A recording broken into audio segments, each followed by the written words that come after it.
दधिक्राविण्णो अकारिशं जिष्णोरश्वस्य वाजिनः सुरभिनो मुखाकरत्प्रण आयुगुंशितारिषत् आदधिक्राशवसा पञ्चकृष्टी सूर्य इव ज्योतिषापस्तताना सहस्रसा शतसा वाजर्वा पृणक्तु मत्वा समिमिमा वाचा गुस्सी मधुवातारुतायते मधुक्षरन्ति सिन्धवः माध्वीर्नः सन्त्वोषधीः मधुनक्तम् उतोषसि मधुमत्पातिवगुंरजः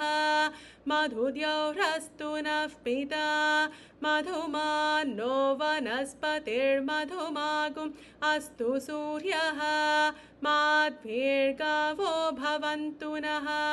शुक्रमसि ज्योतिरसि तेजोऽसि देवो वस्सवितोत्पुनात्वचित्रेण पवित्रेण वसो सूर्यस्य रश्मिभिः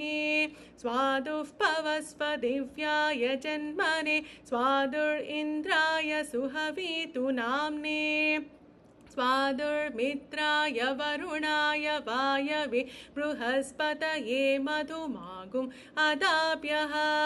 आप्यायस्व समेतु ते विश्वतः सोमवृष्णियं भवावाजस्य संगथे ॐ भूर्भुवस्सुवः ॐ तत्सवितुर्वरेण्यं भर्गो देवस्य धीमहि धियो यो नः प्रचोदयात् ॐ शान्ति शान्ति शान्तिः।